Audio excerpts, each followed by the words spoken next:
What else do you recall from your breakfast, Hamilton? I ate it from a ceramic bowl with a metal fork. Optimal minimalism. At this altitude, I can run flat out for a half mile before my hands start shaking. Can I answer your personal question?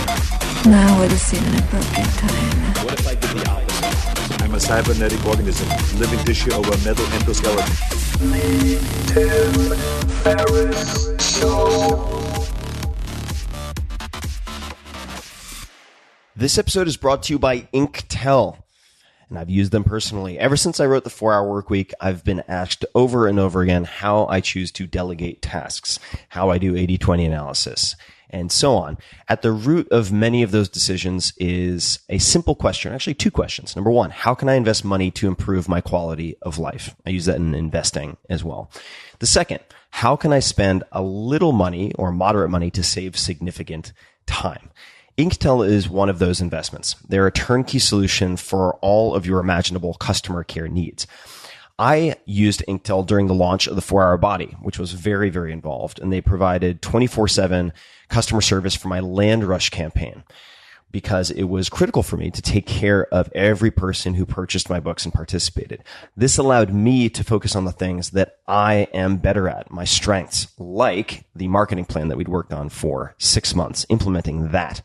Inktel trains their experienced customer service reps to know your business and your products inside and out and make your customers raving fans. They answer more than 1 million customer service requests every year, and they can do so across all platforms, including email, phone, social media, text, even chat.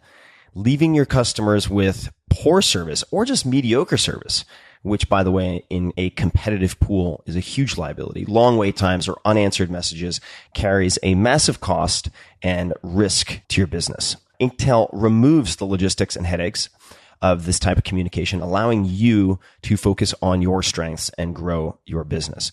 It can be a real competitive advantage. And I see many, many e-commerce companies and tech companies thinking of customer service as a good enough checkbox or an afterthought.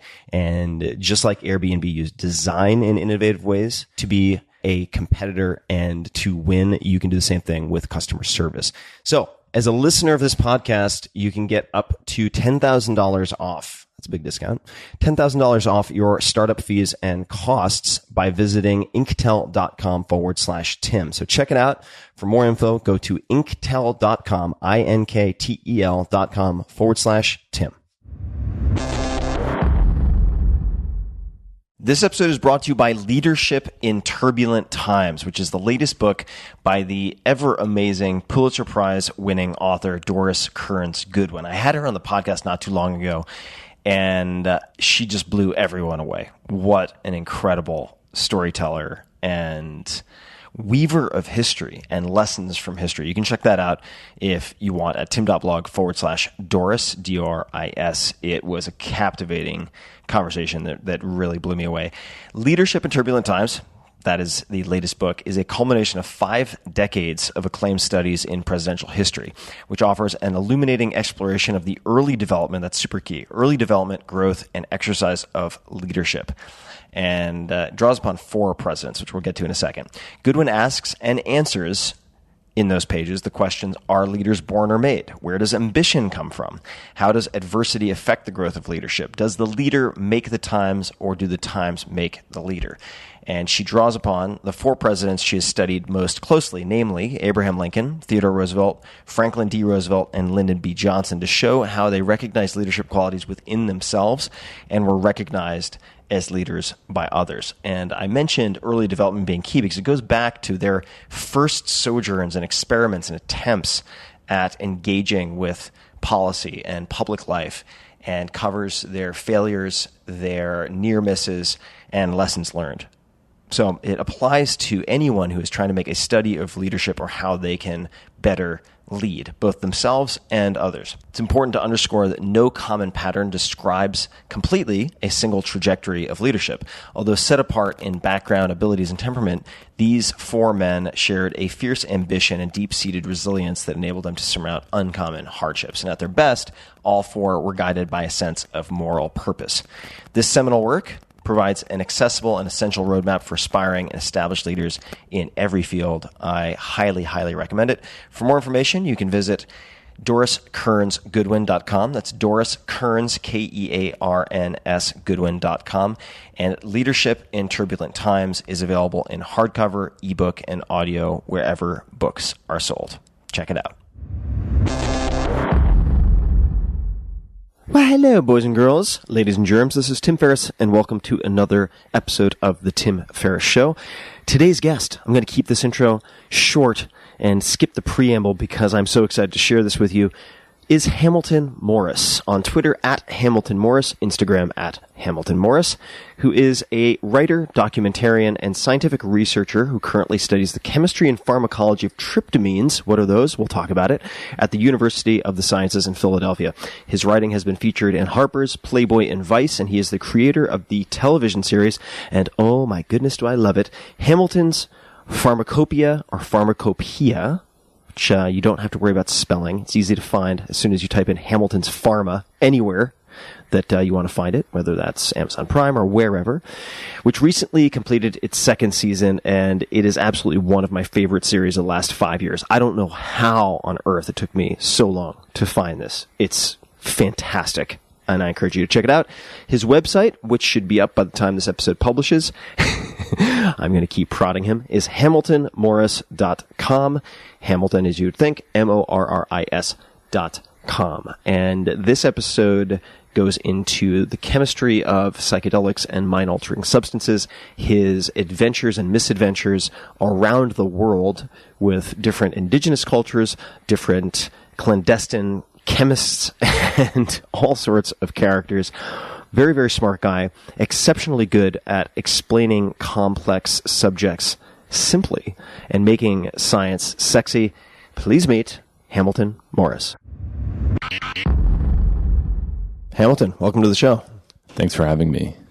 I have been hoping to have this conversation on the podcast ever since I first saw your show, and have recommended the show to probably more people than any other show I've seen in the last 3 to 5 years.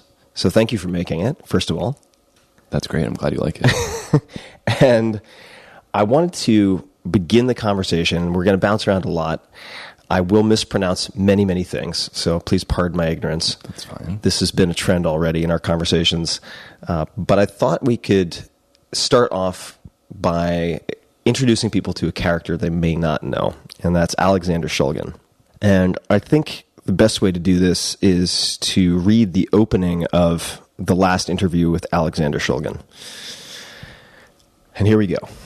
Feel free to correct any of this. I'm already feeling embarrassed before you even start. This is a pretty old piece of writing. Oh, okay. Would you prefer that? Let me just get through it. Is that okay? That's okay, yeah. All right. I love Alexander Shulgin. I've loved him from the first moment I read about him. He is my idol, my hero, my son, my O2.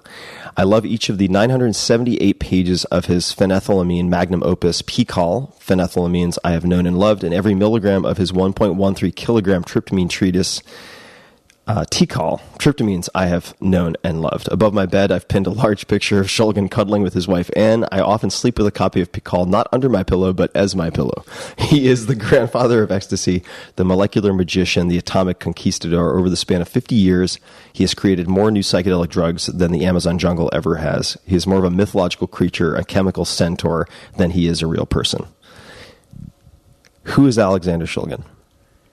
Alexander Shulgin is a chemist who has just a career so amazing that you'd think he couldn't be a real person. He's very much a product of the 1950s, and I could, tell you his life story in a condensed way, but I'll just do that very quickly. Yeah, the basic story is that Alexander Shulgin came from a poor family of Russian immigrants in California, and he was accepted at Harvard as an unusually young freshman. I think at that time it was somewhat more common for people that were very young to go to college early, and he felt alienated from his classmates because they all had money and he didn't, and he made a small bomb out of mercury fulminate and blew up the windows of his freshman dormitory, and then decided to leave Harvard and join the Navy. And in the Navy, he injured his thumb and had to have a small surgical procedure done to sew up the wound. And before the procedure, a nurse gave him a glass of orange juice that had crystals of morphine that were floating on the surface of the orange juice, and he drank it and passed out, and they sewed up the wound.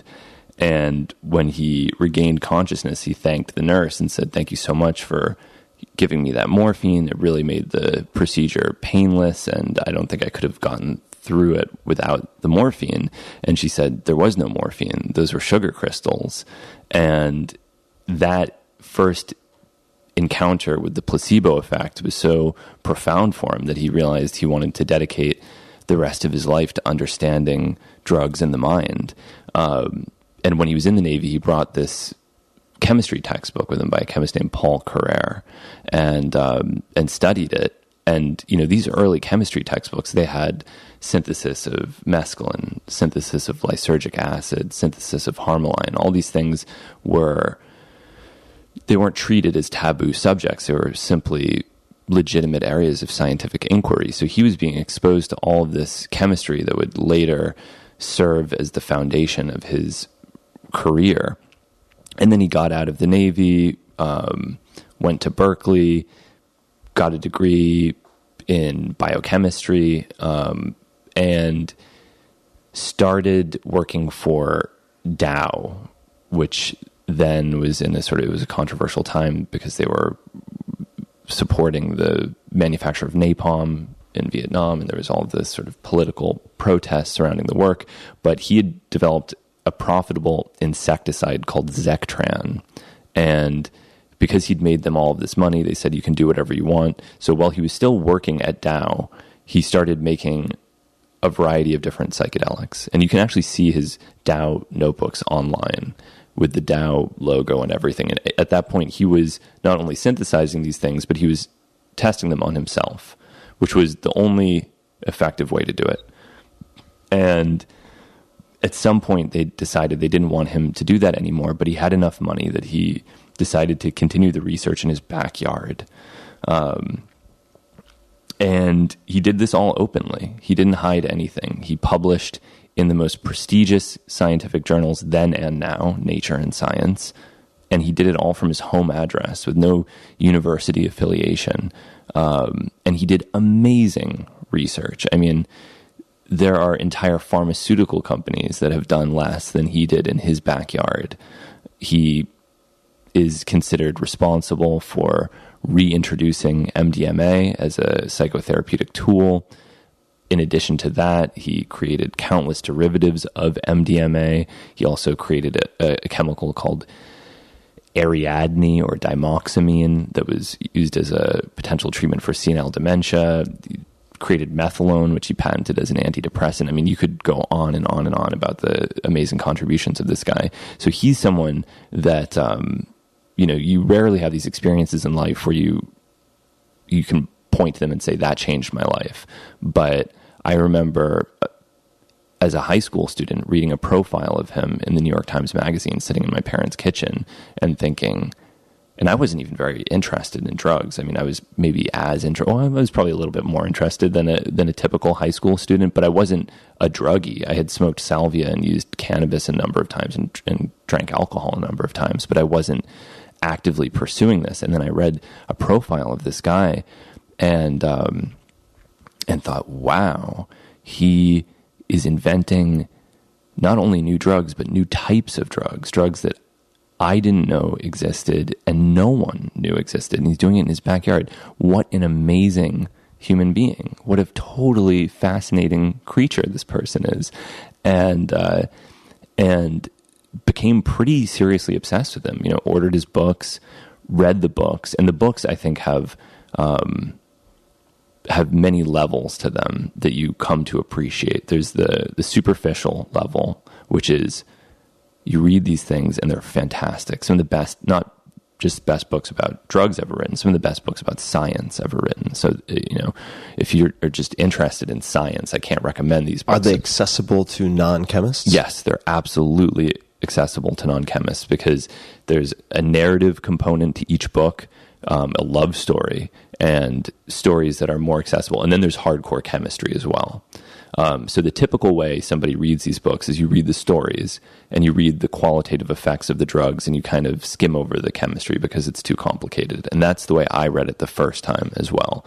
And then there's a kind of second reading, which is, now you've taken, or I had taken, general and organic chemistry, and now I'm ready to really understand these things. And then you realize, okay, wow, all right, this is real. And then the most amazing thing, and this is maybe what really has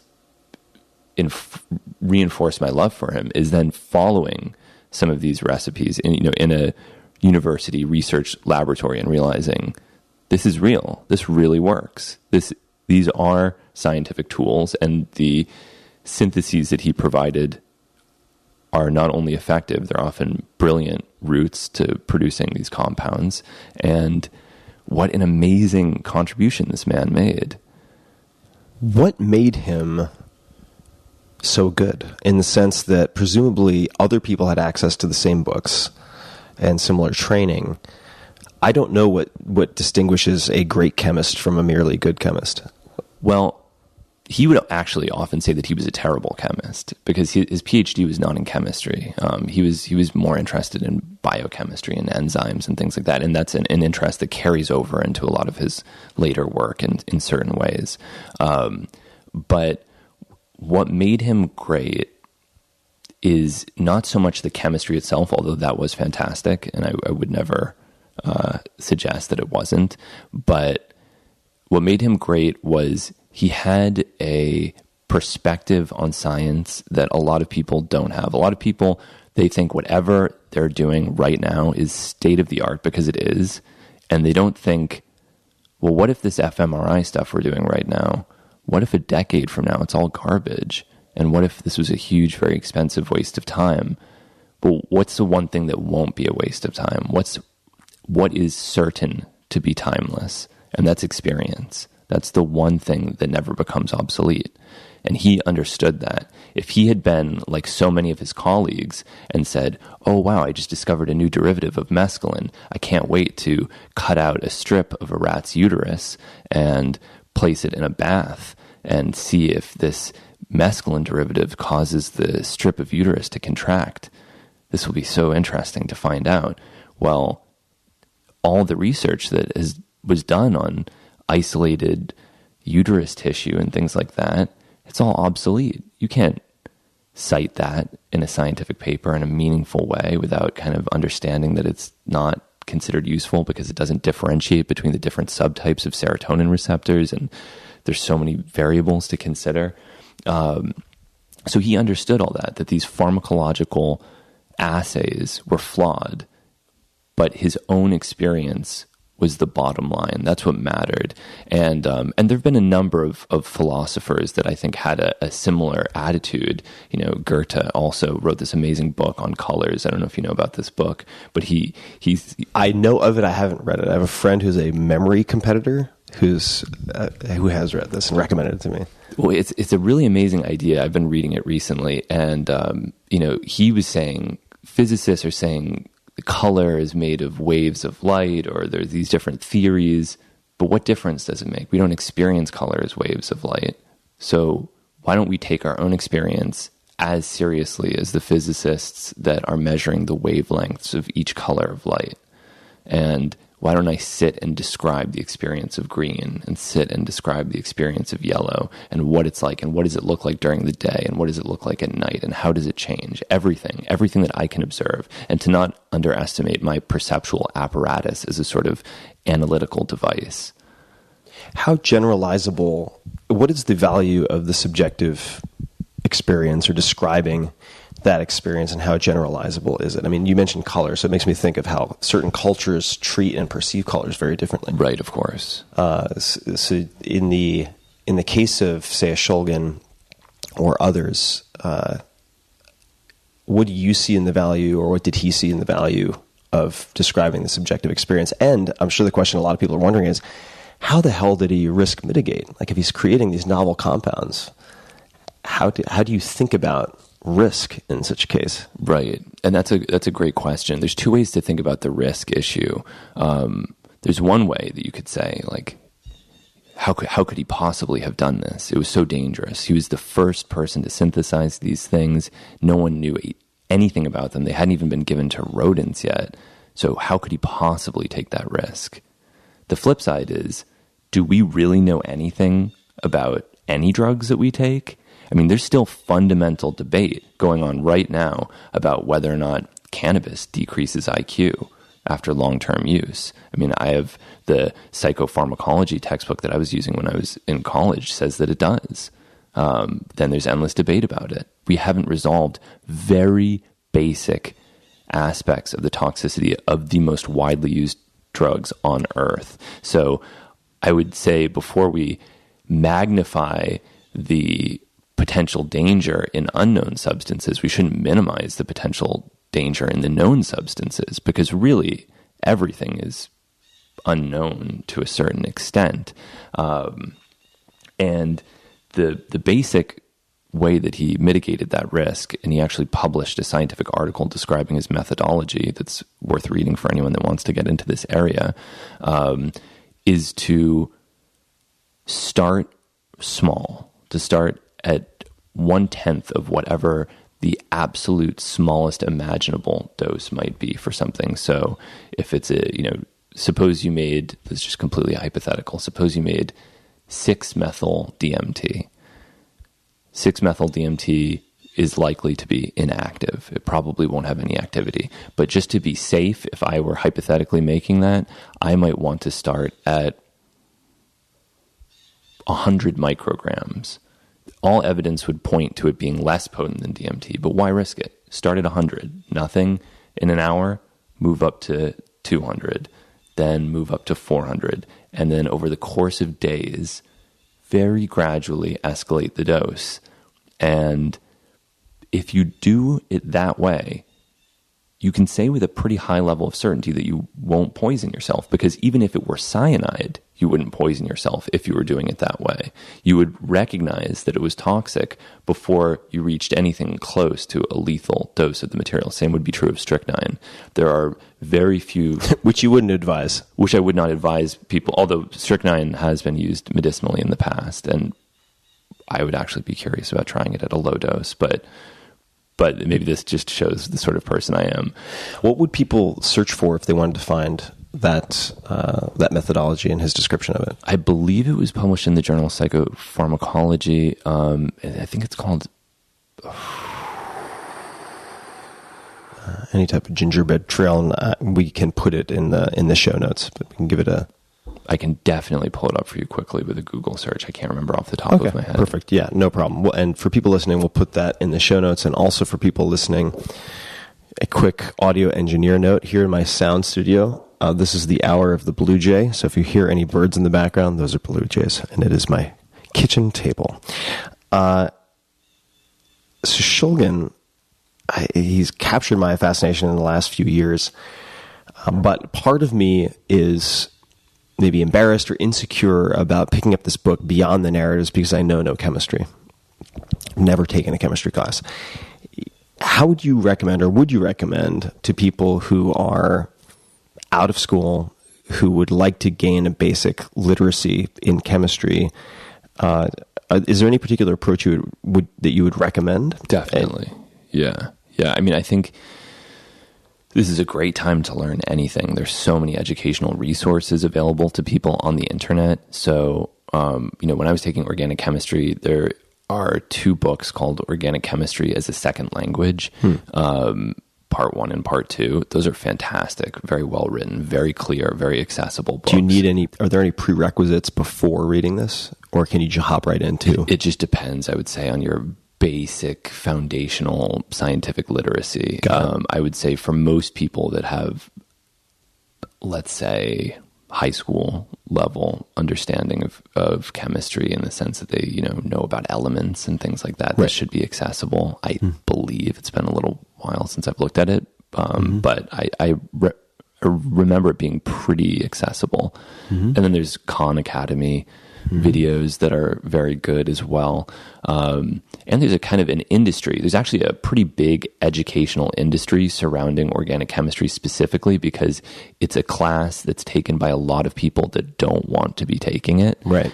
Because it's a pre-med requirement. So an industry has emerged to help all of these pre-med students who don't want to become chemists and don't find chemistry interesting to ensure that they can pass the class so they can go to med school, which is nice because the same isn't true for some other technical things. This is really purely a product of the pre-med requirement, I believe.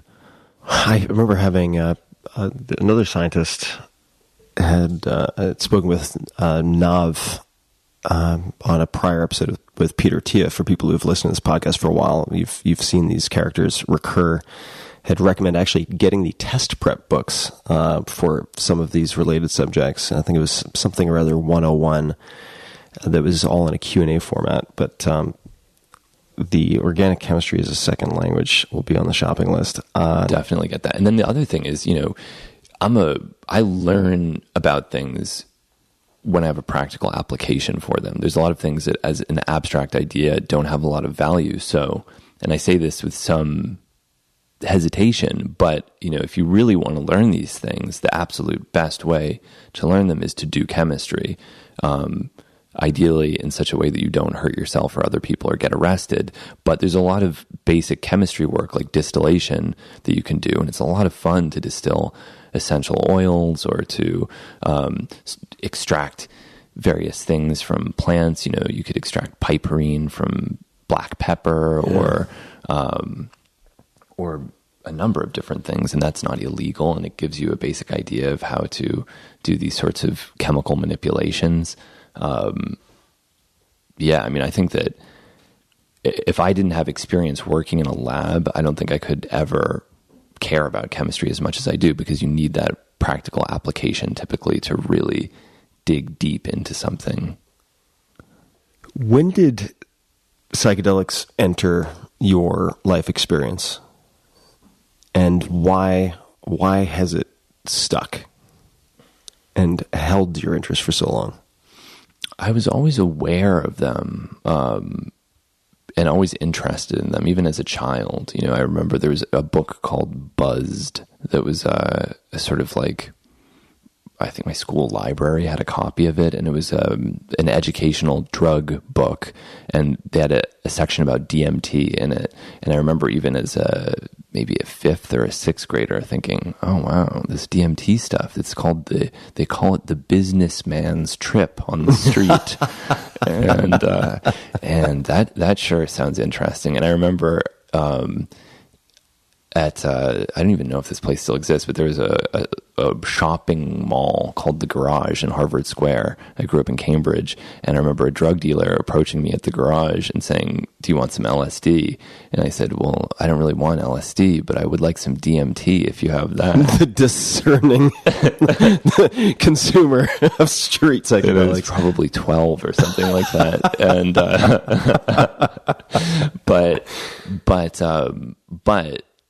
And he didn't, of course, and I didn't take the LSD, but I was aware that they had a certain power. My dad was very afraid of them. His child psychiatrist had written some medical papers about how damaging it is for people to use LSD as children. And so he had been very much influenced by his psychiatrist, who had led him to believe that LSD was dangerous. So he had a, I would say, pretty permissive attitude toward most things, but he really felt like he would say, don't take LSD. Promise me you won't take LSD. And I went to a kind of alternative high school, and there was also there a little bit of a sense that psychedelics didn't necessarily do people any favors. A lot of the people that used psychedelics weren't people that I wanted to be like. It wasn't, I was a pretty nerdy guy. I was on the science team, and certainly no one on the science team was using psychedelics. And And so I was afraid of them and simply didn't use them in a major way in high school other than salvia, which I actually loved. And although I was fascinated by them and their power. How did salvia enter your life? What was the first experience? Because for better or worse, it was very available at that time in head shops. And so it was the sort of thing that high school students would talk about. You know, there's this stuff. It's legal. You can buy it in stores. You smoke it. It causes you to trip dramatically for a few minutes, and then you're back to normal. I mean, it's a pretty good sales pitch if someone's a 14-year-old. And so I tried it. And this was also before people considered it as frightening as they consider it now. There wasn't this fear narrative surrounding the substance. And I tried it, and it was utterly amazing. And, you know, that was my first experience beginning to appreciate that these things were not only very different from the way they had been described, but to some extent they were not describable to begin with, that no matter who was describing them, there was going to have to be some degree of distortion, and it really was the sort of thing that had to be experienced. And then I started to understand a little bit more about culturally why these things are misunderstood and why they might have more potential than people realize. Why is that? Why do you think they're called? Well, let me mention two things. Number one is that before people listening run out to find their local salvia distributor, watch a few YouTube videos. I mean, it's worth being cautious about. I find salvia divinorum fascinating, and the science equally fascinating. But it is fairly well known for people who jump into it without doing a whole lot of reading as something that people do once. For in many cases, you tend to, or in some cases, like to run away. To check out the YouTube videos first, but secondly, why are these substances culturally misunderstood? What are the part of it has to do with there being no place for it, I think. You know, what do we do with a salvia experience? It's a little bit weird to even talk about it for a lot of people. So what do you do with it? It doesn't fit into any spiritual or religious frameworks in our culture. We don't have a framework for it there.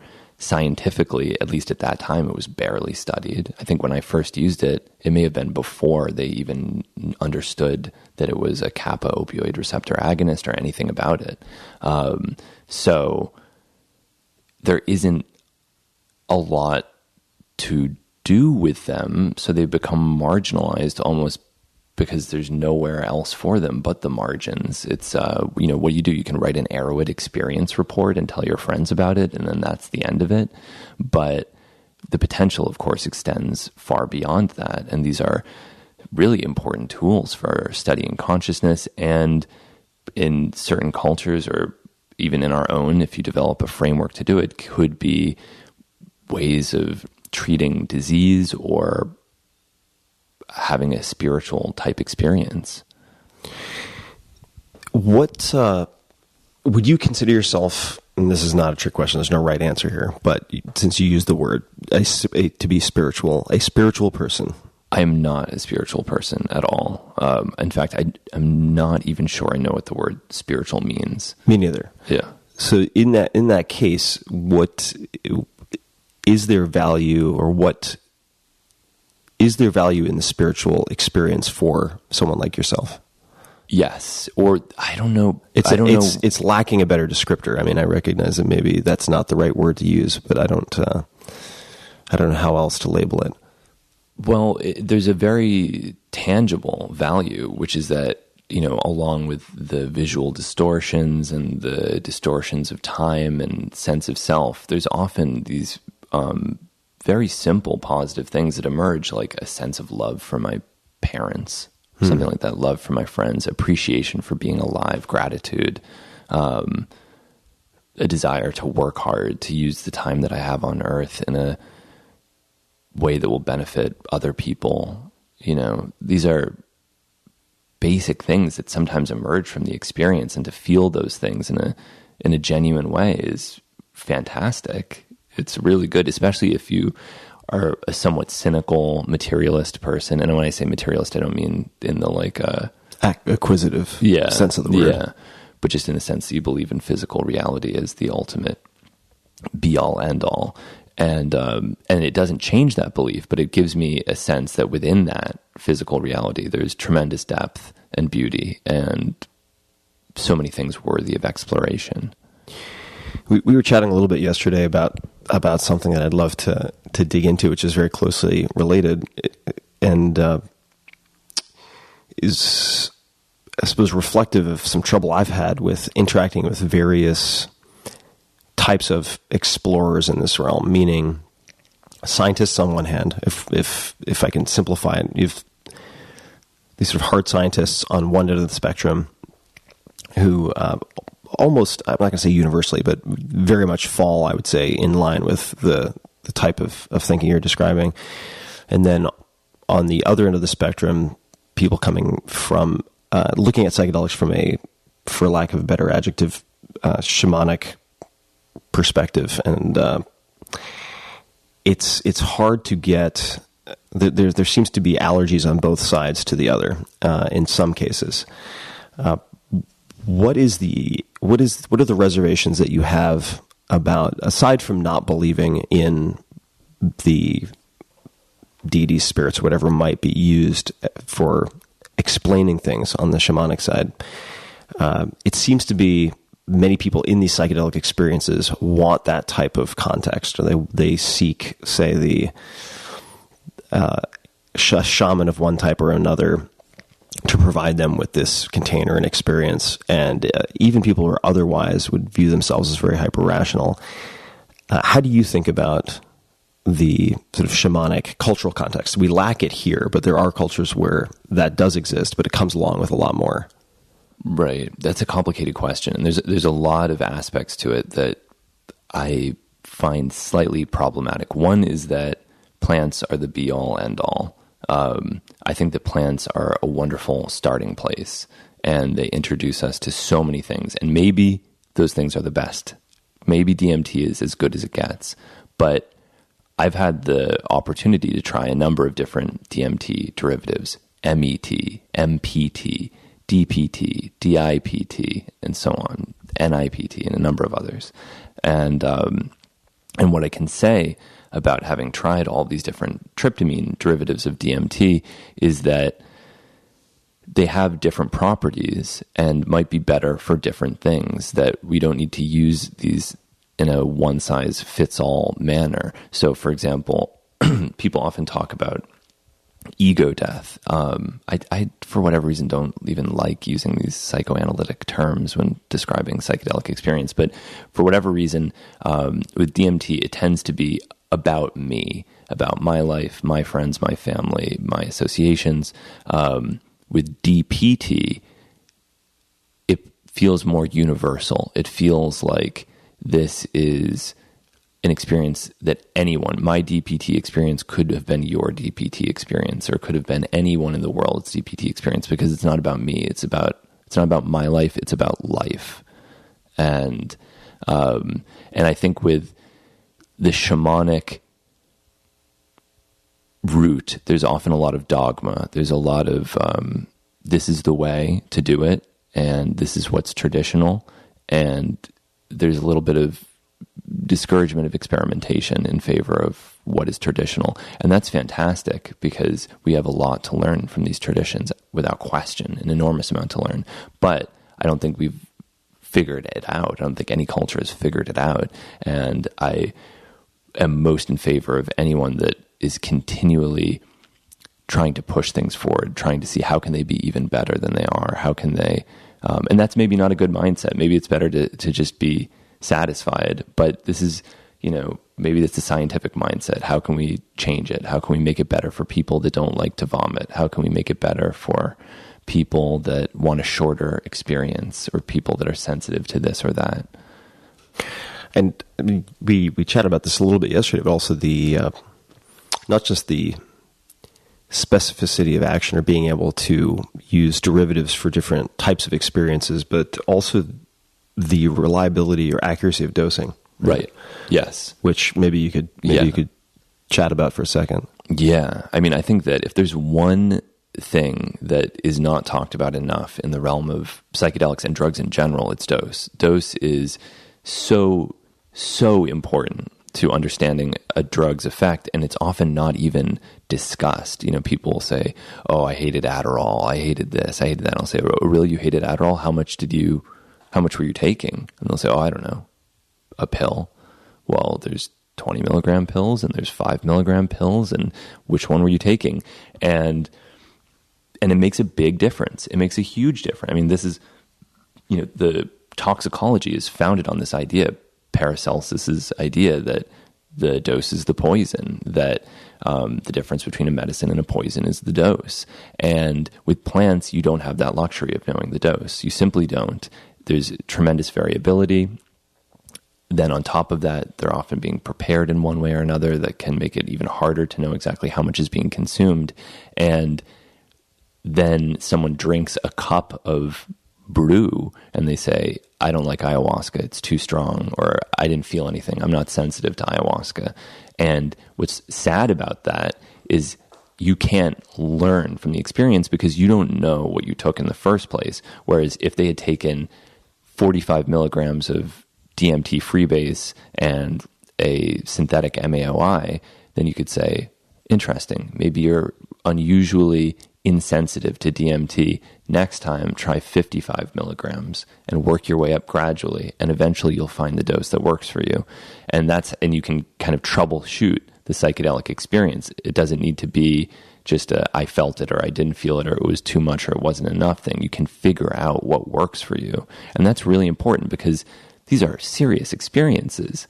There's a lot of uncertainty going into these experiences. At the very least, to have that foundation of I know what I took and I know how much of it I took is something that can't be underestimated in its value. There's so many different directions I want to go, but I'll try to pick one for now. And just one more thing in that vein, that's the real tragedy of psychedelics right now, is for a common person, they have access to two psychedelics, LSD and psilocybin-containing mushrooms, and they don't know the dose of either of those things. Right. You take one blotter of LSD, maybe someone told you that it contains 100 micrograms of LSD, but you have no idea.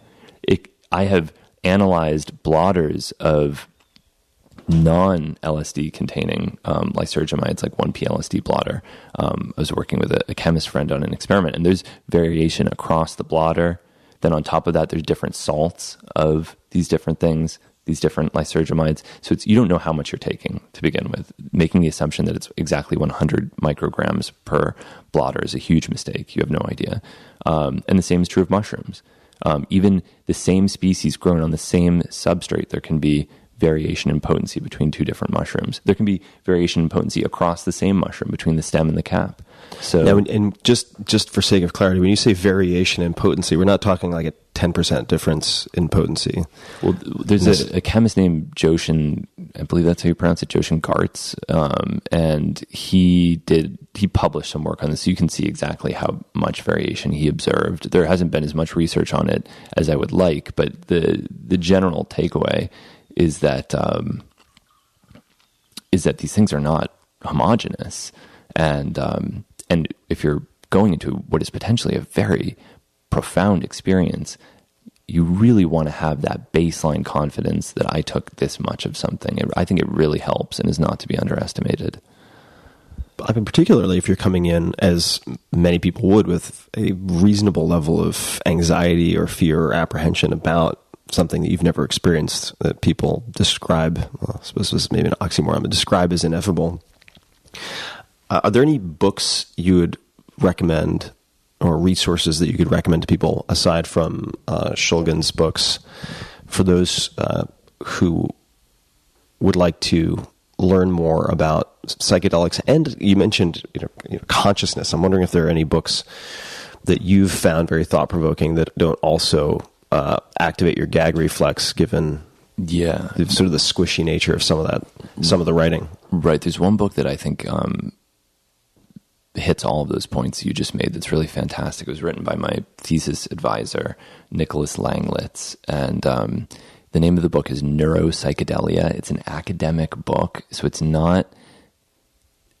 it's not as readable as maybe as Michael Pollan's book, for example, but I think it's one of the best books ever written about psychedelics, neuroscience, and consciousness. And what was his last name again? Langlitz.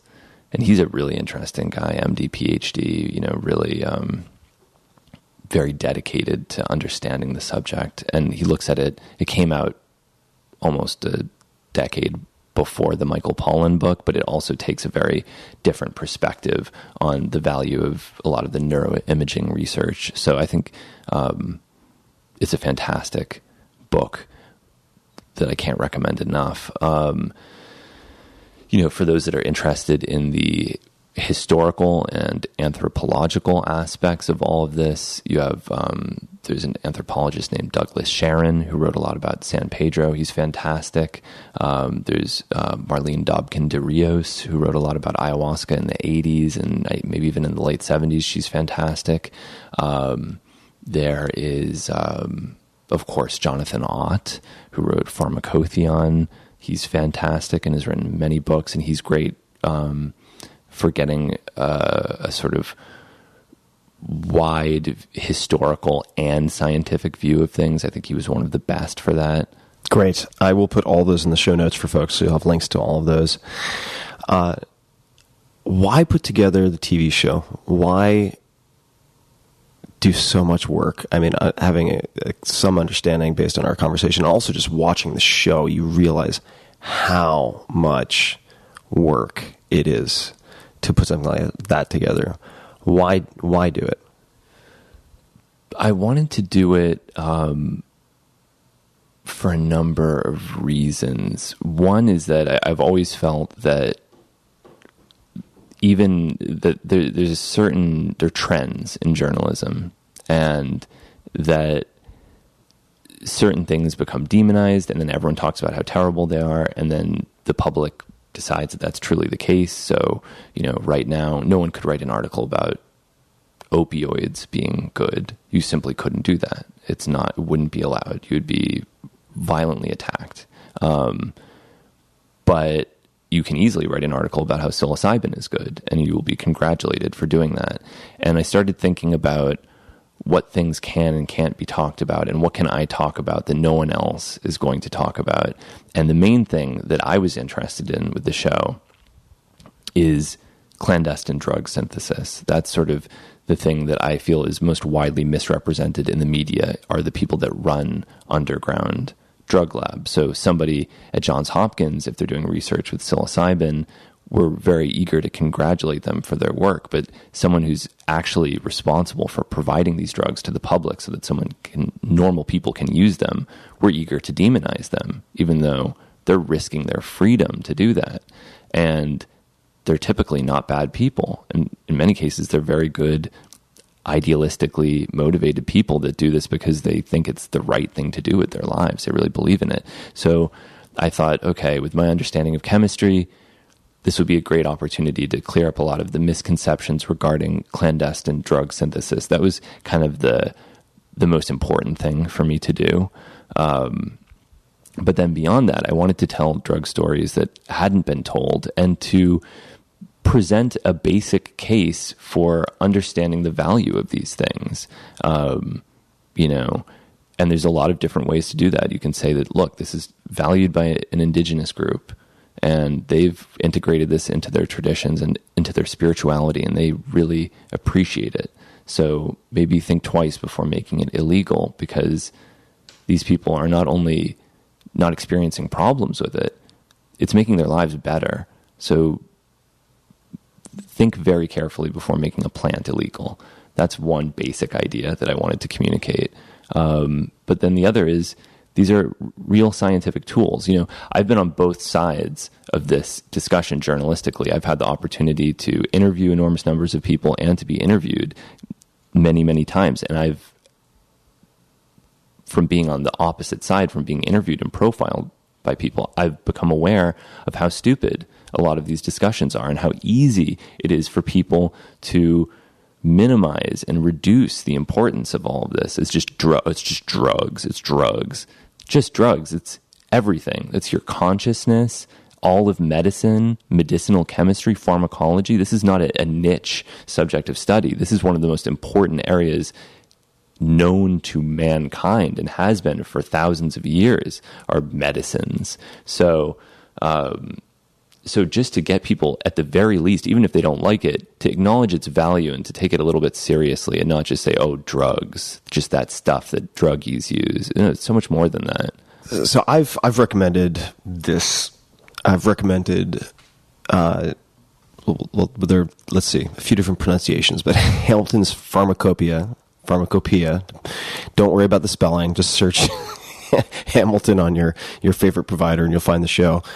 I watched it on Amazon Prime. You can watch it anywhere, or many, many, many different places. Which episode might you suggest? And I'm going to give you a few different profiles a scientist start with. And I know that's really broad, but let's just say somebody who would consider themselves or who is professionally a scientist. It depends on there's an episode from this most recent season called A Clandestine Chemist's Tale, and that's about how the war on drugs has made it more difficult for people to have home labs, partially. That's one of the ideas that I was trying to communicate. It's also about clandestine MDMA synthesis and features the first ever televised total synthesis of MDMA.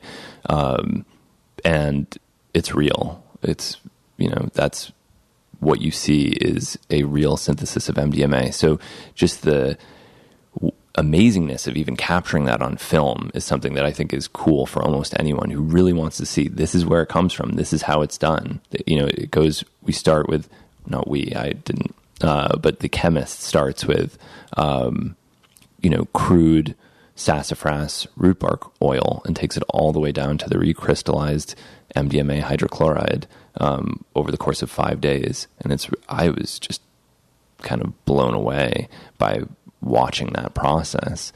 And I also televised a total synthesis of Quaalude. And also we did a little bit of a drug called gaboxidol, got a little bit into LSD chemistry. I mean, there's a lot of chemistry. I would say that, drugs aside, there's probably more hardcore chemistry in this TV show than there has ever been in any TV show ever. If anyone can find... I would be astonished if that's not the case.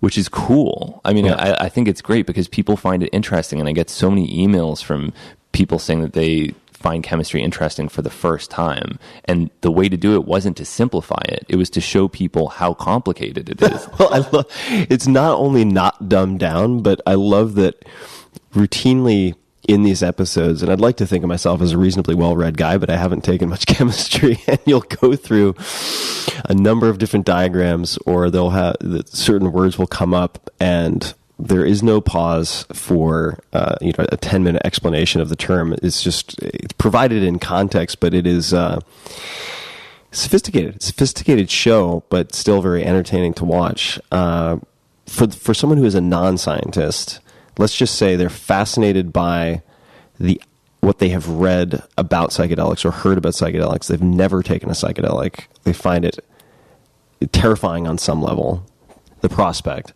Is there an episode or a set of episodes you'd recommend? Well, I'm probably the worst person to ask, because the things that I like in my own work are always the things that are the most obscure that no one has ever done, but that's from my own perspective. Whereas I think the mushroom episode that I did was the most successful of them all. So that's probably, I guess that's the people speaking. They like that one the most. That wouldn't be the first one I would recommend, but people want to learn about mushrooms. What would be the first one you would recommend? Probably A Clandestine Chemist's Tale, or the Lazy Lizard School of Hedonism episode about this chemist who operated an MDMA lab in the center of a volcano. So you mentioned, which is a fantastic episode, you mentioned the mushrooms. What have the other most popular episodes been? I think people like the episodes that detail shamanism. I think people are very interested in shamanism, partially because it's non-technical, but because it's such a foreign idea that you could have a spiritual tradition based around drug consumption, and that it's so non-taboo that people do it with their families and they do it to heal, and they they've just never seen anything like that before. And I hadn't either until I saw it myself. What episodes would fall into that category? The mushroom episode, the salvia episode from season 1, both have that. And the San Pedro episode from season 2 is a pretty in-depth analysis with actually no voiceover, though. It had a different format from the other episodes, but it's a view of cactus shamanism in Peru that I think gives you an appreciation for the medical context in the community, that this really is so different from what you would think of when you would hear this guy gives people mescaline every night. These are people that are treating him exactly the same way you would treat a doctor in the United States. Just, I have epilepsy. I have a sprained ankle. I mean, I don't know what he would call himself, huachumero or curandero, but I mean, probably not shaman. Maybe he does, but I'm not sure how he would self-describe from that episode. What would he call himself, do you think? He may have called himself a shaman. Oh, he did? He may have. I would have to double check. Maybe in English, yeah. I mean, a lot of those guys would say curandero or huachumero, something like that. Yeah. This is not going to be relevant to anyone else, but since I'm curious, did you actually have like toilet shit or chicken shit splashed on your face in that episode? Because there was a shot while you were doing your chores where something awful, and it was edited in to your cleaning montage, got splashed on your glasses, and it looked awful. I don't know if that was done in the effects studio. Okay, you caught me. I couldn't resist that gag. Okay, all right. I just couldn't resist it. I have a sort of... It's very fast. It's very fast. Yeah, I have a slightly childish sense of humor. and yeah, it was just, you had to... That was good. Yeah, got me. It stuck in my mind. In there. That episode also features, I think, perhaps my favorite wardrobe of yours, which is otherwise fairly constant, but the gigantic yellow, like Big Bird hat. Yes, that you're dressed in towards the end. I don't want to give away too much. You didn't look too happy to be doing. I guess I imagine, I haven't encountered this directly in the San Pedro or Huachuma cactus tradition, but the sopladas where he was having you take in the like Florida water or whatever that was into your mouth to spritz on him. You did not look happy to be doing that. It's so terrible. Have you done that before? I have. Yeah, you don't want to. Certainly don't want to drink it. You don't want to hold it in your mouth. Yeah. It's probably 95% ethanol. Yeah. And I lost the ability to taste for several days after doing that. It was actually maybe one of the most damaging things I did in the entire show, was holding the Florida water in my mouth. Agua Florida. Agua de Florida, yeah. What was one of the... for people who maybe... So we talked about people who are nervous or apprehensive yet curious. What about the overly confident, cocksure person who might go into something without a healthy level of respect? Is there an episode you'd recommend? The DMT episode, the opener for that episode, I think does a pretty decent job. The 5-MeO DMT. The 5-MeO DMT. Yeah. It's hard to say because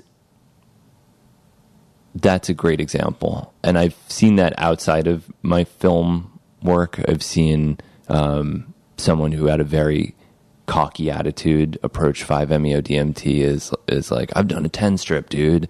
I've done... 10-strip meaning LSD? Yeah, mm-hmm. I've done whatever. There's nothing that can... I'm a veteran psychonaut. Yeah. Bring it on. And then, it's a bad attitude. You don't want to enter any experience with that attitude because what good could possibly come of that?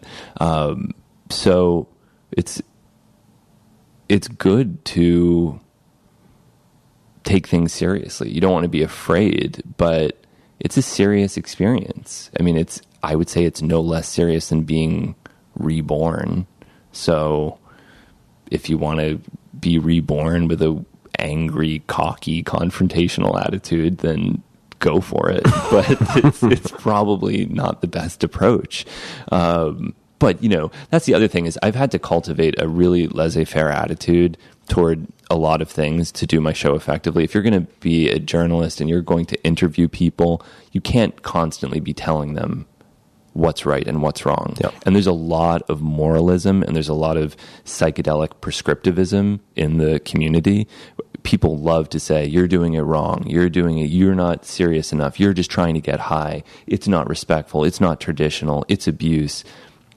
And I really hate to see that. I think that's one of the worst things that somebody can do because ultimately, if you do that, you're just aping the government's same mistakes of setting up these rules of right and wrong ways to use drugs. So you can use Marinol if it's prescribed by a doctor and it's synthetic THC, but you can't use it from a plant. That's the wrong way. All this, you don't want to go down that road of telling people what's right and what's wrong, assuming they're not hurting other people. So I try not to tell people what is right and what is wrong. So if people want to smoke 5-MeO-DMT with a cocky attitude, be my guest. But it's really anything that I say. It's just in an effort to minimize any harm that could come from these substances because it is a very serious experience and it could be difficult. What was the scariest, if you had any scariest experience or unsettling experience that you had?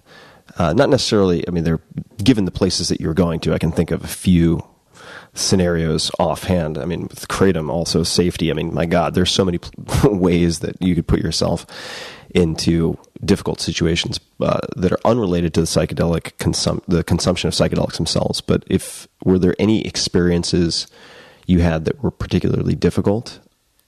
I had one interesting experience many years ago where I've been to China for undercover reporting 3 times. And the first time I did it, it was maybe 2012, something like that. And I was going undercover to a lab that was producing a synthetic cannabinoid called UR144, which has a cool structure. And I went to the lab, interviewed the chemists, and they gave me a sample of the UR144. So then I was back at my hotel room with my cameraman who has Crohn's disease and loves to be stoned. He's stoned all the time. And it helps him with Crohn's, but also he just loves to be stoned. And so he was saying, should we try out this UR144, this synthetic cannabinoid? And I thought, well, yeah, I suppose we should maybe give it a little try. But I didn't have a scale. And typically I would never use a drug without a scale. But I thought, okay, this has been used by people before. There's a little bit of information on it. I'll take 1 grain of this granular crystal and I'll smoke it. So I smoked a grain and he smoked a grain, and we were both sitting in our hotel room and starting to get very, very high. And as I got more and more high, I started experiencing this fractal of uncertainty where I was thinking, I don't know if this is UR144. But then I was thinking, well, even if it is UR144, I don't know anything about UR144.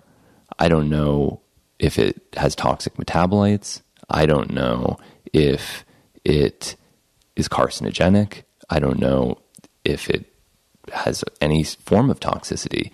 But even if it didn't have those things, I don't know if this is pure UR144.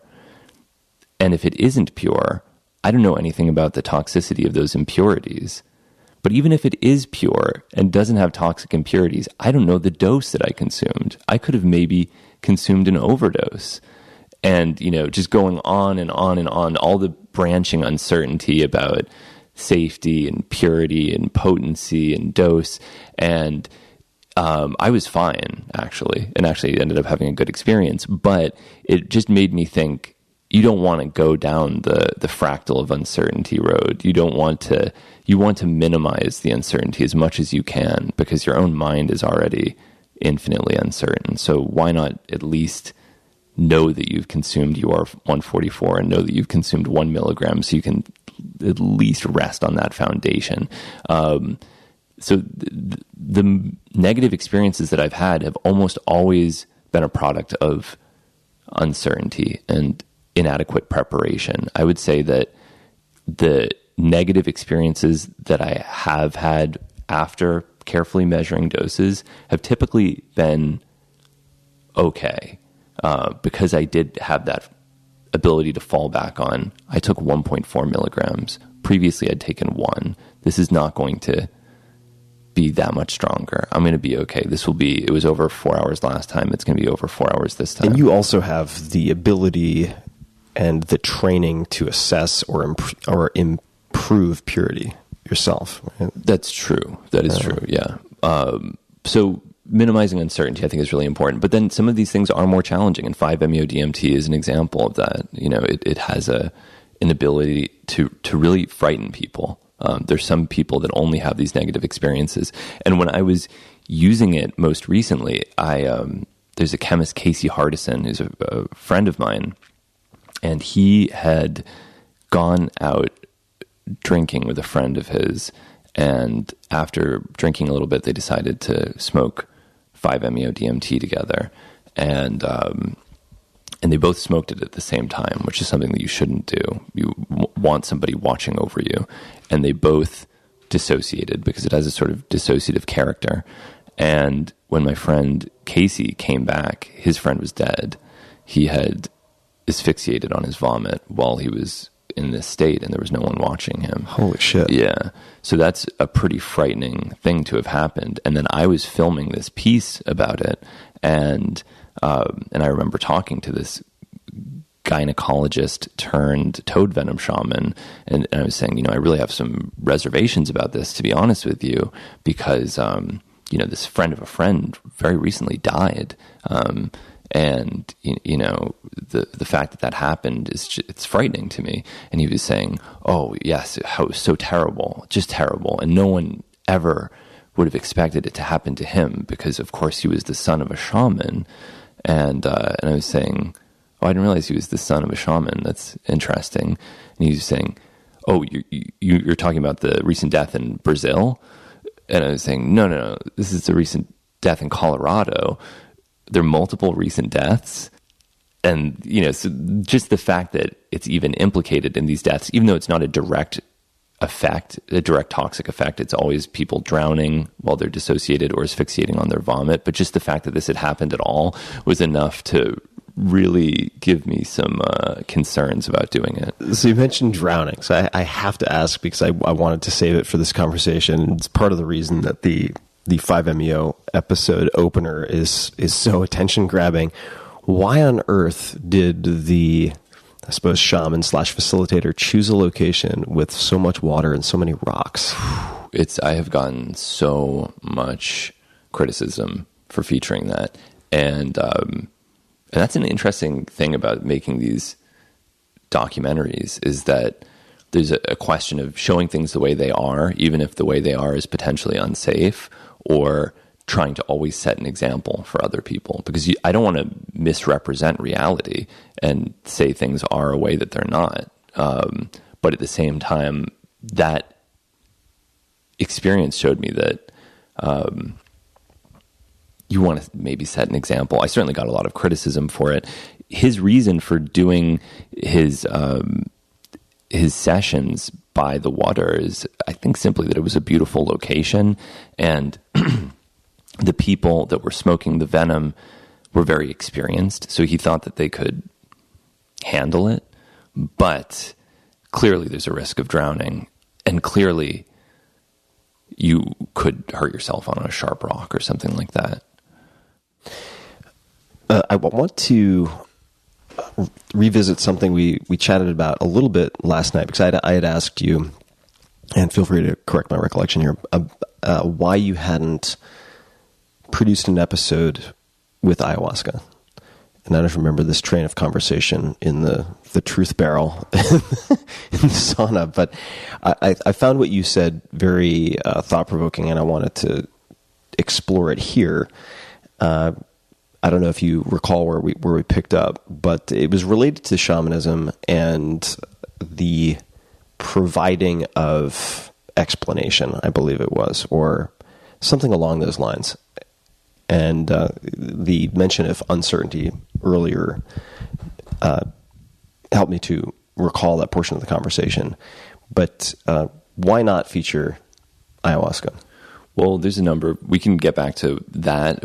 I actually tried. I tried to do a story about the death of Kyle Nolan. I don't know if you know that story. Because one of my concerns, again, with dogma and with prescriptivism is that people start to say that there is only one way to do things. So when ayahuasca was at the height of its popularity, in New York at least, if you said to someone, I've done ayahuasca, the next question they would ask you is, did you do it in the Amazon? And if the answer is no, then you didn't really do ayahuasca, did you? You just did some perversion of ayahuasca that shouldn't be called ayahuasca. And I found that very obnoxious and elitist and stupid, because ayahuasca is a tea, and it's a tea that anyone listening to this can make. Not that they should, but they can, assuming that you can boil plants in water. And it's not a special knowledge to make it. So the idea that you have to go to a foreign country and be with a different culture to experience it, I think is flawed, especially because a tourist industry has emerged to satisfy this enormous demand of white outsiders in the Amazon. I don't think there's anything intrinsically wrong with drug tourism, but if the whole point of going there is to have a traditional experience, and then what you're actually having isn't traditional in the slightest, then what was the point of traveling in the first place? So one thing that happened is you had all these white outsiders. There isn't all that much anthropological literature on the subject, and they probably weren't reading it to begin with. So they don't know what is traditional to begin with. So someone comes to a retreat, in this case it was a retreat called Shimbre, and the shaman says, I'm actually a Martian. I'm always a promising start.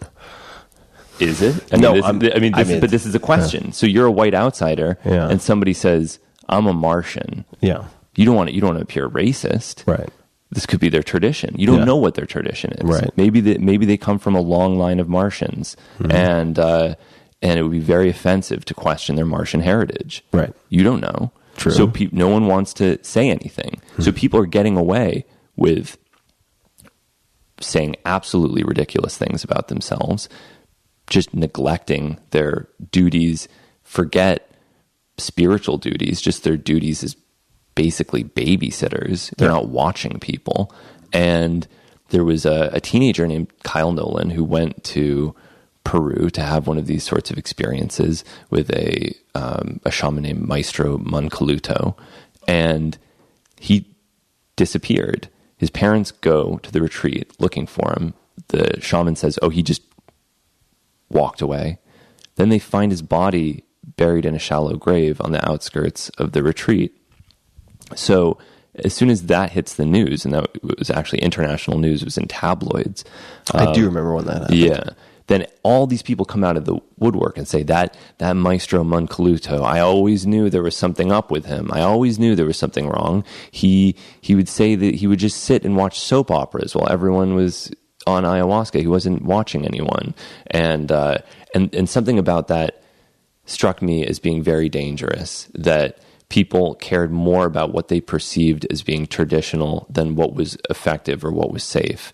And if he had thought, you know what, this is a tea, and if I'm really interested in it, maybe I can brew a low-dose batch of it myself and test it out and figure this out on my own, I guarantee he was capable of it, and he would probably still be alive. So what was the cause of death? Was it ever determined? It was never determined, unfortunately. So I don't, and that's often the case with these. So it's really out of open-mindedness that I think that people should be aware that there's multiple ways to do these things, that it doesn't make your experience non-valid if it wasn't conducted in South America. But the other reason that you were initially getting at is that, the mystery of existence, or the mystery of life, is sort of the grand mystery that we all must figure out for ourselves. And it's so difficult and painful to think about your own mortality and the death of the people that you love and what the purpose of life is, that religions emerged to help people deal with these big existential questions. And they help a lot. I think that's one reason that religions are as popular as they are, because it's rough to sit alone in your apartment, scratching your head, wondering what the meaning of life is, or something like that. And so I understand why people want these interpretive conceptual frameworks for the psychedelic experience. And that's why from the get-go in the 1960s, it was, Zen Buddhism or the Tibetan Book of the Dead or whatever. Any explanatory framework that could be found was jumped on, because the reality that there is no explanation is not all that palatable. But as unpalatable as it is, I think that is the value. Exactly what makes it difficult is what makes it valuable. And to have that experience, and I say this cautiously, but to have that experience by yourself with no one explaining anything to you, to be confronted by the full magnitude of the mystery with an absence of explanation, is one of the most powerful experiences that you can have. And I don't know if a shaman prevents you from having that experience. They might not, but I know that you will have it if there's no one there to tell you what's happening. How have you found it, if you're comfortable sharing, positively powerful to sit with that great uncertainty versus profoundly destabilizing? I mean, that's not, I'm not using that as a justification for having this overlay of like a shamanistic cosmology or anything like that in every experience. But what is the, I guess, internal, the self-talk or anything that allows you to, helps you to turn that into a positive experience as opposed to a negative one or an overwhelming one? Well, if you can, the more that you can direct these things toward values that will help your life, I think that that's generally good, because too much destabilization isn't healthy. I remember the first really, really, really, really strong ayahuasca experience I had.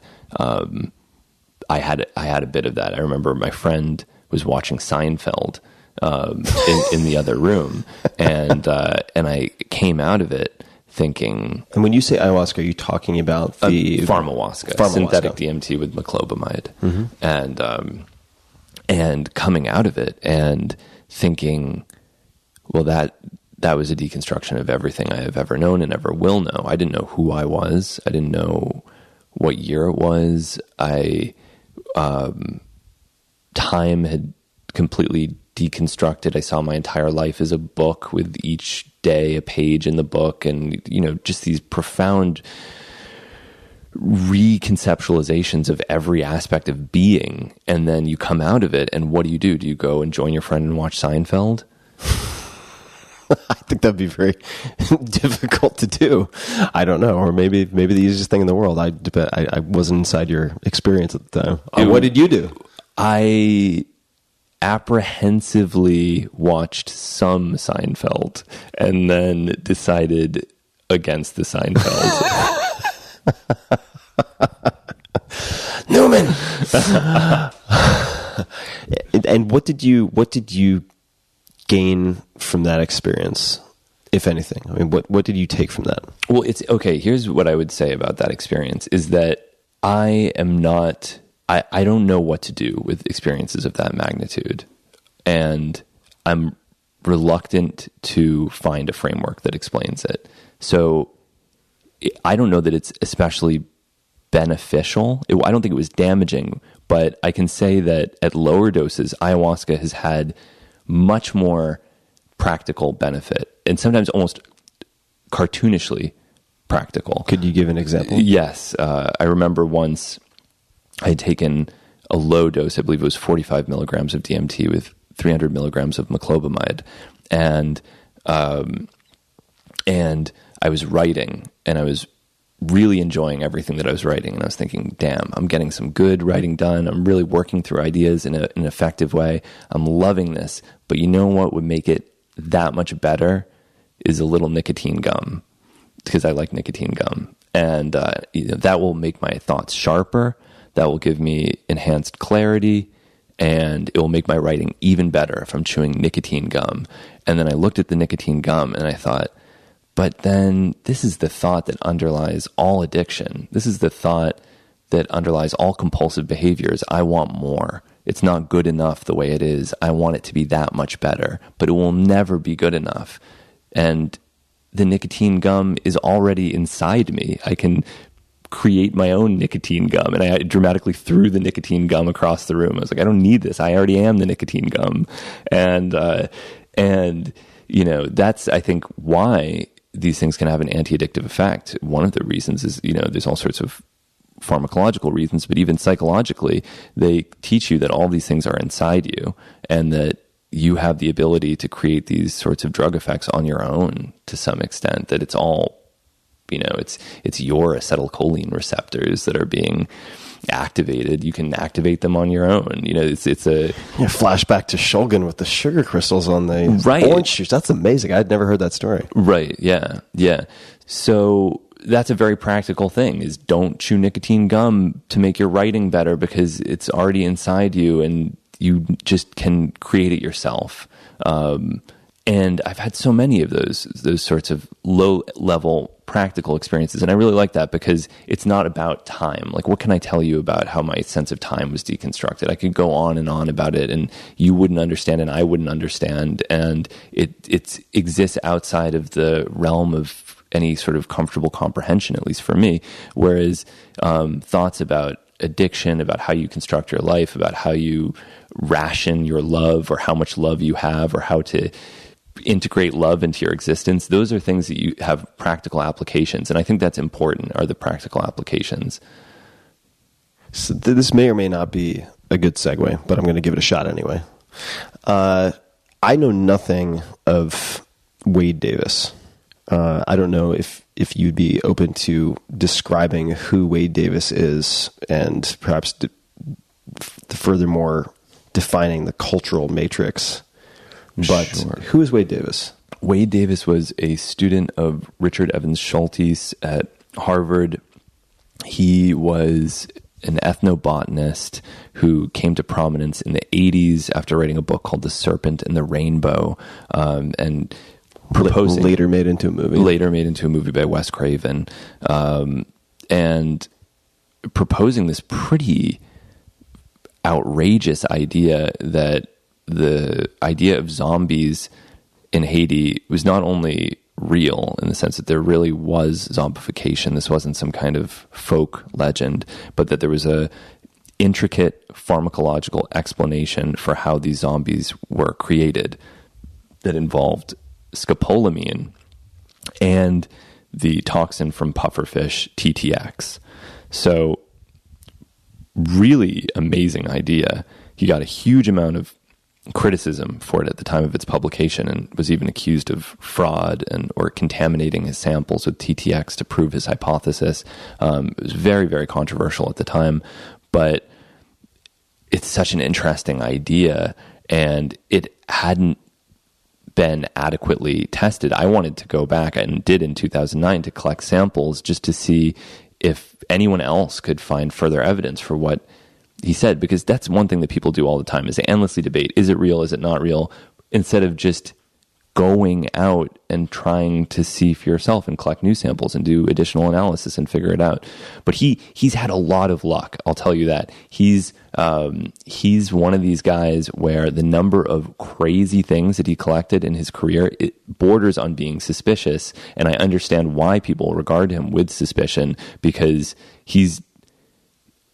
first of all, he's a great storyteller, which makes people regard him with suspicion for that reason as well, because he's not dry and serious enough. But, you know, he discovered a fungus called Dictyonema huarani that contains, it's a sort of a lichen that contains psilocybin, crazy. No one else has ever found the species. He just happened to find it. No one else has ever found it. Amazing. He also claims to have found the tallest San Pedro cactus ever observed. It was, I think, 100 feet tall.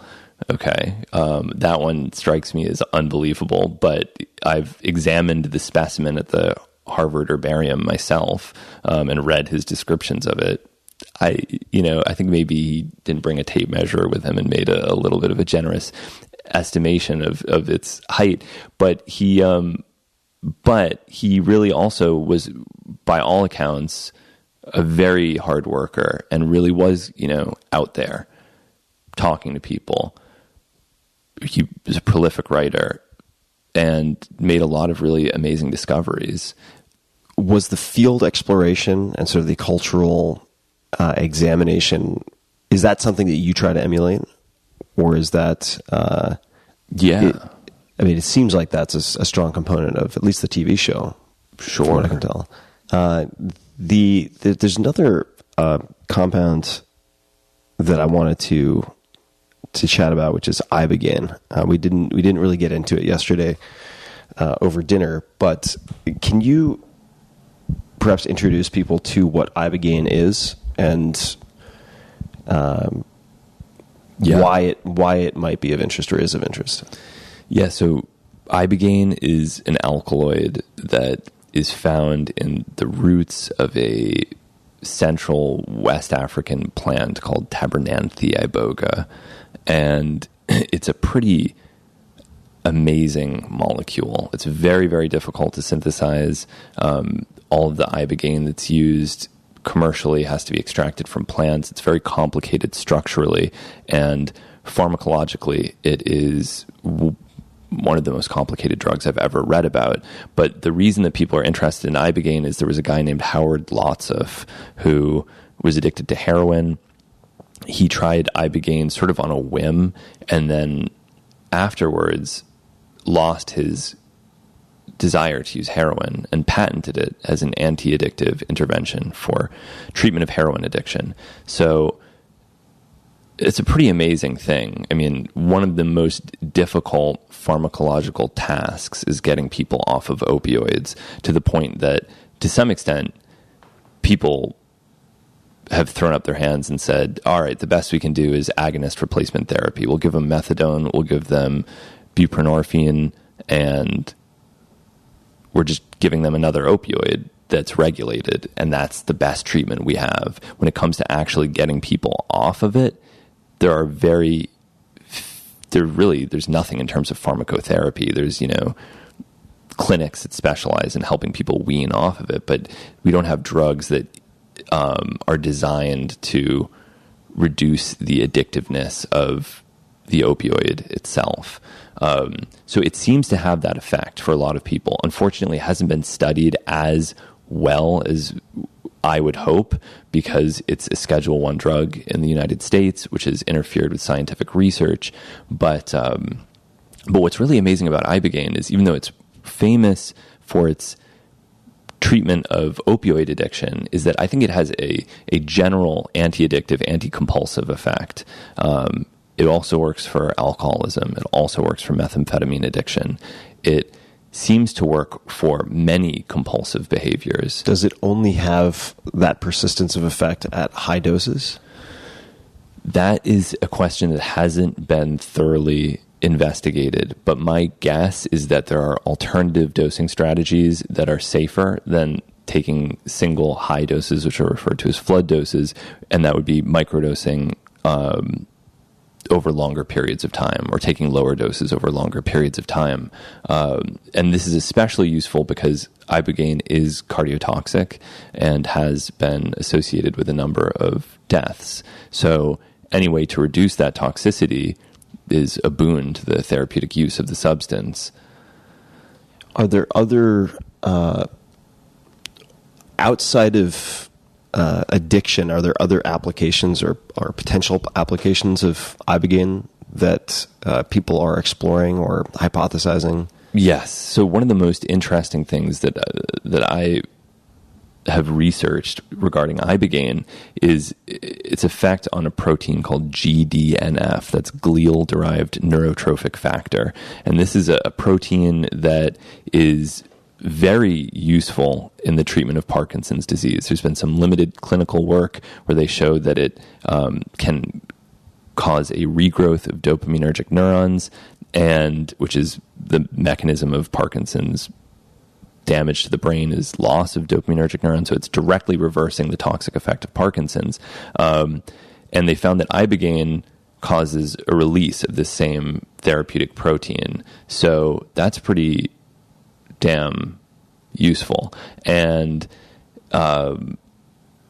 that's just the tip of the iceberg with it. I mean, it also seems to synergize with dopaminergic drugs, so it's possible that it increases patient sensitivity to the L-DOPA treatment as well. And on top of that, it seems to have an antidepressant effect, and depression is one of the major symptoms of Parkinson's disease. So I think it could really be helping people with Parkinson's, and there's a sort of underground community of people with Parkinson's that use Ibogaine, and I occasionally receive emails from these sorts of people. Often they use it at 20 milligrams a day, and they seem to really believe in it as a treatment. And on one hand, I understand that it's irresponsible to talk about these things without a lot of serious medical support. But the flip side is that it needs to be studied. People need to be aware of it. And it's very sad to see the same treatments being used for Parkinson's today that were used 30, 40 years ago. I mean, it's still pretty much take L-DOPA, wait till it stops working, and then we'll switch you on to something else. But there's no treatment available that's actually addressing the root cause of the neurodegeneration. And if this does, and patients are being deprived that treatment, it's a tragic thing. You mentioned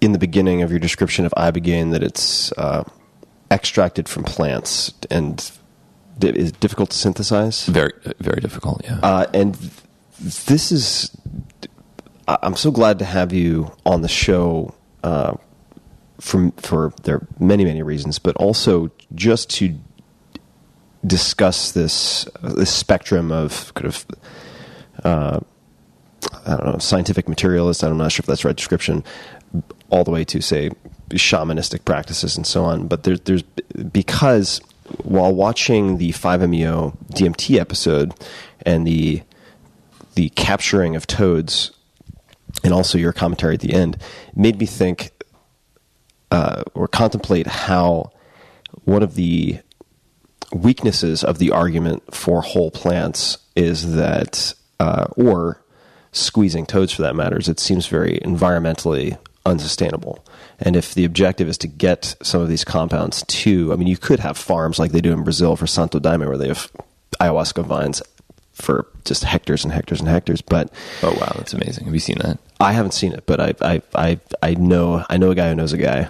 But is one of the arguments for synthesis that it is just a more scalable solution if one wants to, like, let's just say, maybe not in the case of Parkinson's, although it is widespread, but for OCD or utilizing some of these psychedelic compounds, if they were to be rescheduled or derivatives developed that were not Schedule 1, the synthetic route is more, it's the sustainable option compared to using naturally occurring plants and so on. I mean, is that, I don't know the realities of extracting or synthesizing because I've done neither. But I mean, is that something that you thought about quite a lot while making the show, or something that came up a lot? Like kratom is another example, right? I mean, I just seeing the kind of devastation and the conflicts between, I don't know if you would call them kratom poachers and people who are attempting to preserve some of these last existing forests. I mean, it's so much violence, so much destruction. Does synthesis fix that? Sustainability, of course, does matter, and synthesis is typically more sustainable. But the other thing is that, these plants are genetic reserves that if we're just looking at them as a crop and not appreciating them as something to conserve and study, then we may be losing the opportunity to discover all sorts of new things. I'm sure there are are old ayahuasca vines that contain beta-carbolines that have never been found before. And if we're just chopping them down to use them in a brew, when you could just as easily use Syrian rue, Peganum harmala, or something like that, you have to wonder whether or not we're potentially losing the opportunity, or they could be, useful cultivars. They might be faster growing. There's all sorts of reasons to keep and study plants as opposed to just using them up. Same thing is true of peyote. There's so many different alkaloids, and there's been very little study done in terms of finding, faster growing varieties of peyote, or finding strains that have a higher mescaline content or a higher peyote content or things like that. And if we wanted to make these things available, those would be necessary things to do in the same way that they've been done with cannabis. You don't just grow any cannabis. You grow cannabis that has been bred to have the qualities that you're looking for, typically high THC content. But there's a lot of other things, high THCV or high CBD content. And so, I think that that's really important. You want to have natural reserves of these things that can be studied and can be used as stock for breeding, and you risk losing all of that if you're just thinking only in the moment, I want it now. Same is true of these toads. I mean, there's a lot of basic scientific questions that haven't been answered about the toads. I would love to see people studying the rate that they regenerate the venom, or how they respond to the milking, or if they're sensitive to their own venom, which is such a fascinating question, because with pufferfish, they've actually evolved a mutation in their sodium ion channel that makes them insensitive to the toxicity of TTX. Is the same true of the 5-HT1A receptor in the Bufo alvarius toad? Have they also evolved a different type of serotonin receptor that makes them insensitive to their own venom? I mean, those are the sorts of things that I would love to be doing with the toads, answering these basic scientific questions. When it comes to just using them as a source of drugs, you can make 5-MeO-DMT from melatonin, and it's so much more efficient and so much cheaper probably as well, that it just seems that without a good reason, why even potentially harass a toad? And then on top of that, you have the certainty regarding dose, which is so wonderful to be able to say this is exactly 15 milligrams of 5-MeO-DMT freebase, as opposed to this is 100 milligrams of toad venom that might contain who knows how much 5-MeO-DMT and however much 5-MeO-NMT or serotonin O-sulfate or whatever steroidal lactone that's found, there's a lot of stuff in there, and it's rarely looked at objectively or quantified in any way. So the people that are using it don't really know what they're getting. I'm going to pause for a second for just a remedial definition for me and anyone who might be curious, because a word has popped up a number of times that I've read 1,000 times, alkaloid. Mm-hmm. Can you define what an alkaloid is? Sure. In the strictest sense, an alkaloid is a material isolated from a plant that contains a basic nitrogen atom. So that's an alkaloid. Sometimes the term is extended to include any material that's extracted from a plant, but in the strictest classical definition, THC would not be an alkaloid because it doesn't contain a nitrogen atom. Salvinorin A would not be an alkaloid because it doesn't contain a nitrogen atom. Terpenoid? No. Yeah. I mean, another thing that I don't understand, but I've read. Yeah. Yeah.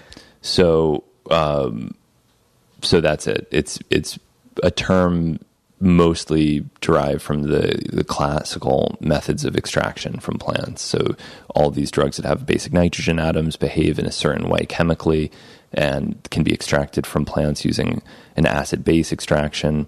And so that's how they get this name. Thank you. No, this is the type of education that I need, but I won't take up the podcast to do that. I'll be looking at the book recommendations.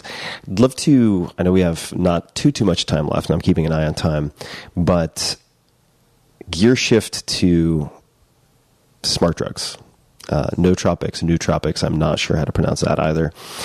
Are there any particular types of cognitive enhancers that you find interesting? And one, which maybe you can recall the name of, came up in one of your episodes, in fact, because it was described in a pamphlet by one of the chemists. I think it was the same chemist who had Daryl Lemaire. Yes. 2CD. 2CD. Yeah. All right.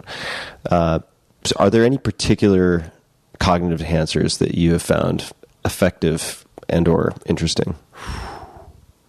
It's such a philosophically interesting question, because whenever people say that something made them smarter, I always think of the Dunning-Kruger effect. Are you familiar with it? Don't know what that is. It's these two psychologists at Cornell, I believe, found this effect that the more competent someone is in a given task, whether it's musical ability or humor, the more likely they are to underrate their ability, and the less competent they are, the more likely they are to overrate their ability.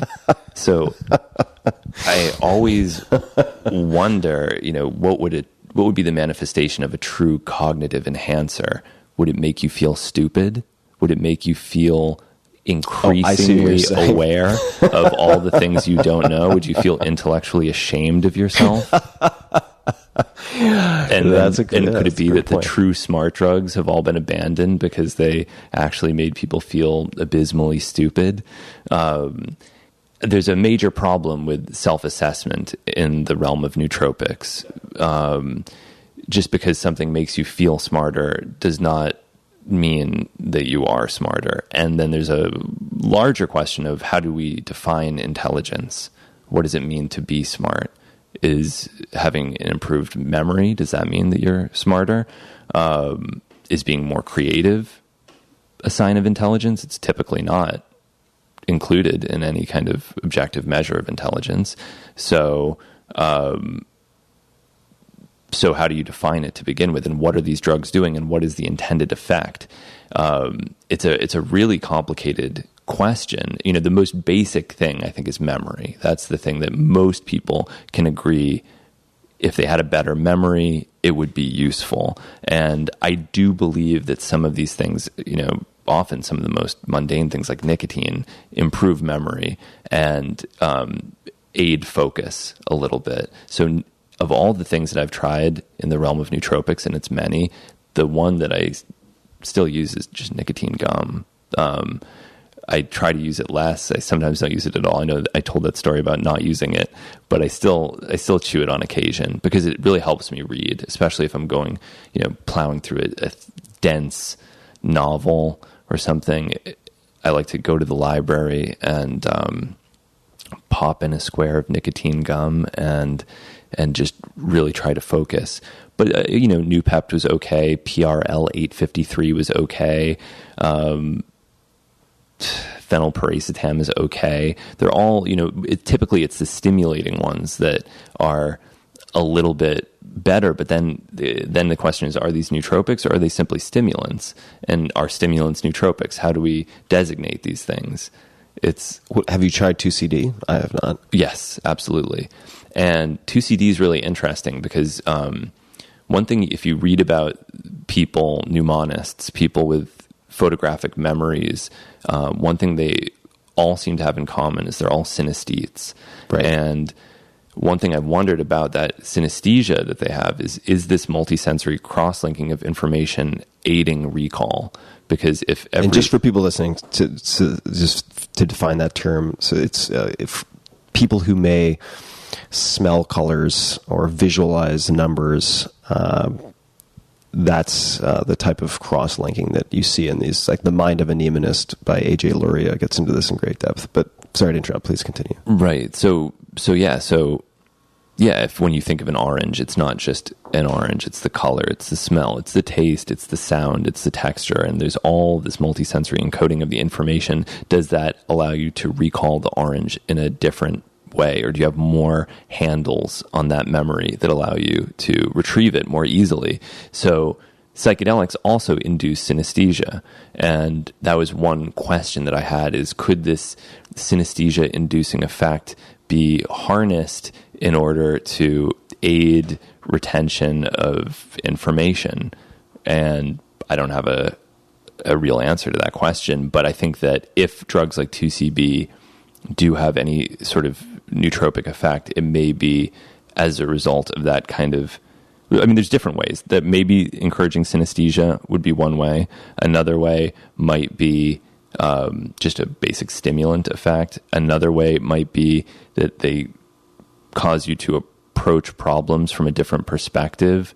And this is why James Fadiman is very interested in psychedelics in problem solving, is because sometimes having a different way is all that it takes. Not necessarily a better way, not necessarily a smarter way, simply a different way of looking at something is all it takes to solve that problem, because you got locked into a certain way of approaching it. You're only thinking about it one way, and just to mix it up, to shuffle the deck for a moment and think, well, maybe I could have done this in a completely different way, is what it takes.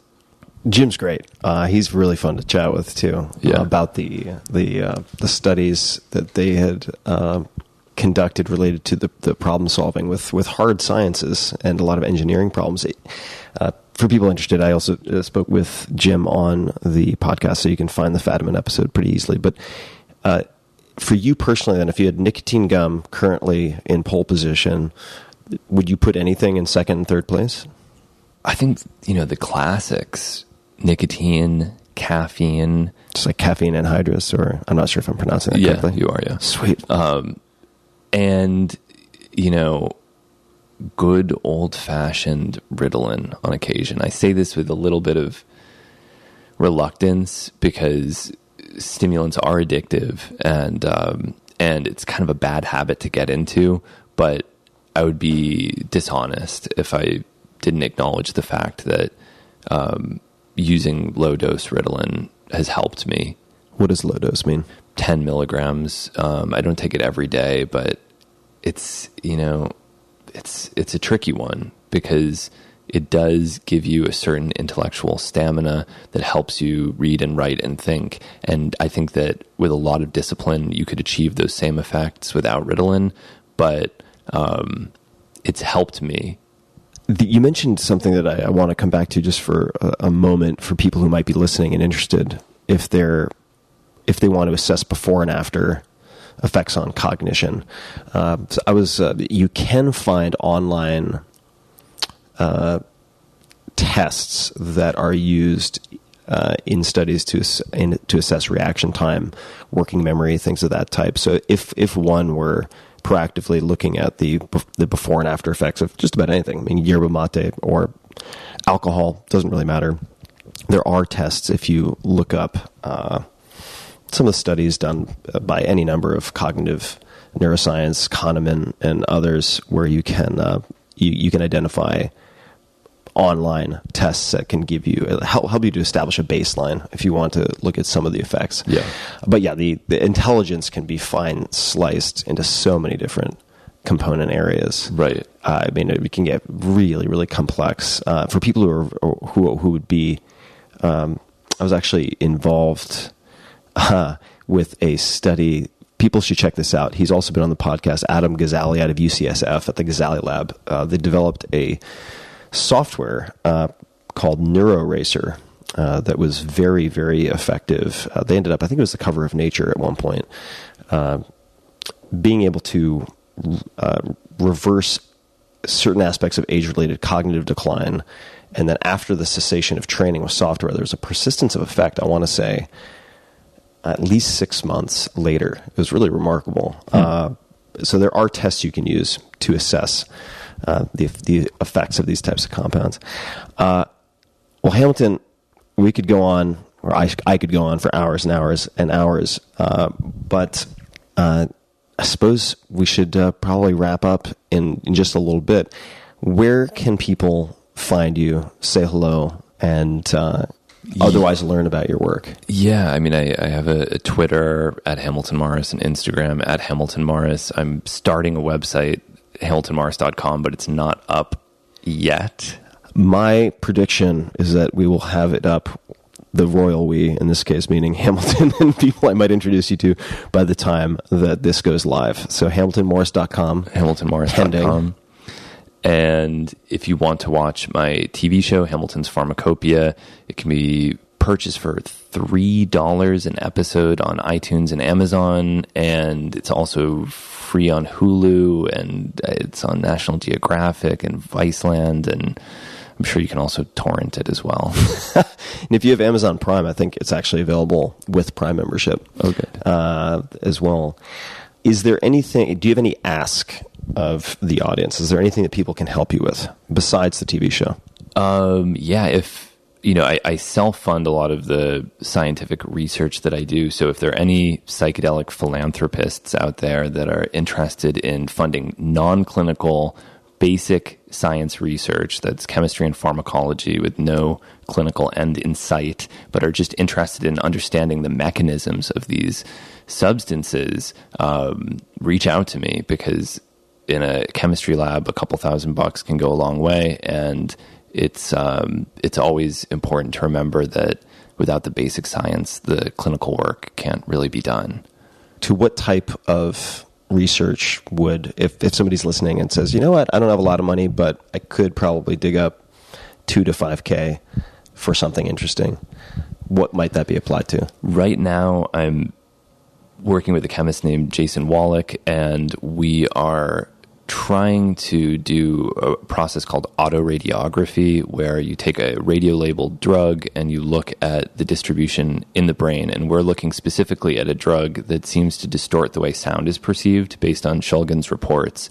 And we want to see, with the radio-labeled drug, how it will distribute in a rodent's brain. So we're trying to raise a little bit of money to do that sort of research. It's not all that expensive, and it could really have interesting bearing on our understanding of auditory perception. We didn't have time to get into Oliver Sacks, but have you read Musicophilia? I haven't read it. I think you would love it. I have to, yeah. It's almost entirely about auditory pathologies of various types, but I think you would greatly, greatly enjoy it. We did not have a chance to get into Oliver Sacks. We did not have a chance to get into Claudio Naranjo. Is that how you say the name? Yeah. Maybe another time. He's amazing. So for people who might be interested in helping you with some of this science, I would encourage them to first go to hamiltonmorris.com. It may be unavailable, but there may be a contact form on there by the time that is ready. And if not, is Twitter generally the best way to contact you? Do you have any other recommendations, suggestions, parting words, book recommendations, anything at all that you'd like to say or share? I really can't overestimate the value of Pikal for understanding these things. It's just a fantastic book. It will tell you almost everything you need to know about psychedelics and drugs in general. And it's a really great love story. And it's a moving experience to read it. So I hope everyone will run out and buy a copy. I think it's $15 or something. Why Pikal and not Tikal? Well, Pikal is the first one, and if you like Pikal, I think you'll move on to Tikal. I would hope. And I've also, not surprisingly, in almost every office I have been to with researchers who are involved in these fields, they have Pikal and Tikal right there prominently displayed, either in front of or right above exactly where they sit. And I'm embarrassed to say I haven't read it because I feared that I would, perhaps like taking the ultimate smart drug, see just how ignorant I am and become overwhelmed by the chemistry. So it's nice to know that you can read it in multiple passes and get different things from it. Yeah, absolutely. Well, Hamilton, thank you so much for the time today. I would encourage everybody to watch the show. It is spectacular. I don't know which I would recommend people start with. I particularly enjoyed and have enjoyed recommending the 5-MeO-DMT, but the ketamine episode also I thought was just beautifully shot and edited and crafted. Yes. It was really well done. And all of them that I've seen have been exceptionally well done. And I don't say that lightly. Well, thank you. But I encourage everybody to check it out. There's no reason not to. The episodes are very short, very digestible. Who did the opening animation for the series? It was a group of animators at Vice, actually. It's spectacular. Yeah, there was a guy named James Blagden, and he sort of contributed the style, and then it was a number of different animators at Vice that executed it, and they did a great job. Well, on that fine closing note, thank you to everybody listening. Thank you for taking the time. And I'll make one last request to the audience, which is if you would perhaps like to hear Hamilton do his own podcast, let him know. I think it would be a gift to the world to hear some of the interviews you have done in extended form. So that'll be my plea to the universe that maybe someday you put some of your audio out there for people to hear. Yes, I'll consider it.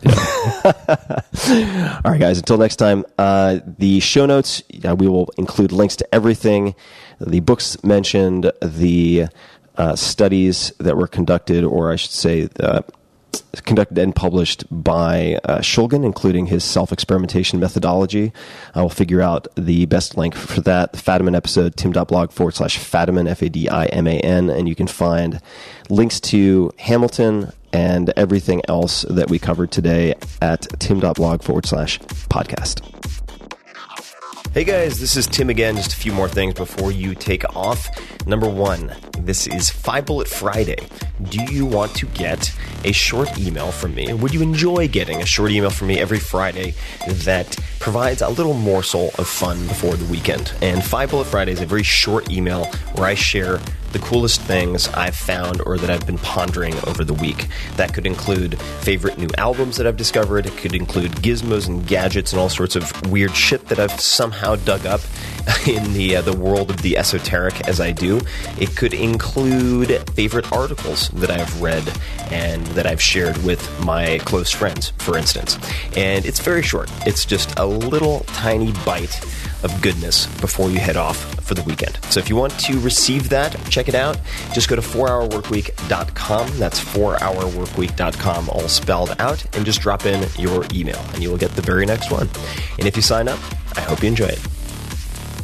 This episode is brought to you by Leadership in Turbulent Times, which is the latest book by the ever-amazing Pulitzer Prize-winning author Doris Kearns Goodwin. I had her on the podcast not too long ago, and she just blew everyone away. What an incredible storyteller and weaver of history and lessons from history. You can check that out if you want at tim.blog/Doris, D-R-I-S. It was a captivating conversation that really blew me away. Leadership in Turbulent Times, that is the latest book, is a culmination of 5 decades of acclaimed studies in presidential history, which offers an illuminating exploration of the early development, that's super key, early development, growth, and exercise of leadership, and draws upon 4 presidents, which we'll get to in a second. Goodwin asks and answers in those pages the question, are leaders born or made? Where does ambition come from? How does adversity affect the growth of leadership? Does the leader make the times, or do the times make the leader? And she draws upon the 4 presidents she has studied most closely, namely Abraham Lincoln, Theodore Roosevelt, Franklin D. Roosevelt, and Lyndon B. Johnson, to show how they recognized leadership qualities within themselves and were recognized as leaders by others. And I mentioned early development being key because it goes back to their first sojourns and experiments and attempts at engaging with policy and public life, and covers their failures, their near misses, and lessons learned. So it applies to anyone who is trying to make a study of leadership or how they can better lead both themselves and others. It's important to underscore that no common pattern describes completely a single trajectory of leadership. Although set apart in background, abilities, and temperament, these 4 men shared a fierce ambition and deep-seated resilience that enabled them to surmount uncommon hardships. And at their best, all 4 were guided by a sense of moral purpose. This seminal work provides an accessible and essential roadmap for aspiring and established leaders in every field. I highly, highly recommend it. For more information, you can visit DorisKearnsGoodwin.com. That's Doris Kearns, Kearns, Goodwin.com. And Leadership in Turbulent Times is available in hardcover, ebook, and audio wherever books are sold. Check it out. This episode is brought to you by Inktel. and I've used them personally. Ever since I wrote the 4-Hour Workweek, I've been asked over and over again how I choose to delegate tasks, how I do 80-20 analysis, and so on. At the root of many of those decisions is a simple question, actually two questions. Number one, how can I invest money to improve my quality of life? I use that in investing as well. The second, how can I spend a little money or moderate money to save significant time? Inktel is one of those investments. They're a turnkey solution for all of your imaginable customer care needs. I used Inktel during the launch of the 4-Hour Body, which was very, very involved, and they provided 24/7 customer service for my Land Rush campaign because it was critical for me to take care of every person who purchased my books and participated. This allowed me to focus on the things that I am better at, my strengths, like the marketing plan that we'd worked on for 6 months, implementing that. Inktel trains their experienced customer service reps to know your business and your products inside and out and make your customers raving fans. They answer more than 1 million customer service requests every year, and they can do so across all platforms, including email, phone, social media, text, even chat. Leaving your customers with poor service or just mediocre service, which, by the way, in a competitive pool is a huge liability. Long wait times or unanswered messages carries a massive cost and risk to your business. Inktel removes the logistics and headaches of this type of communication, allowing you to focus on your strengths and grow your business. It can be a real competitive advantage, and I see many, many e-commerce companies and tech companies thinking of customer service as a good enough checkbox or an afterthought. And just like Airbnb used design in innovative ways to be a competitor and to win, you can do the same thing with customer service. So, as a listener of this podcast, you can get up to $10,000 off. That's a big discount. $10,000 off your startup fees and costs by visiting inktel.com/Tim. So check it out. For more info, go to inktel.com, INKTEL.com/Tim.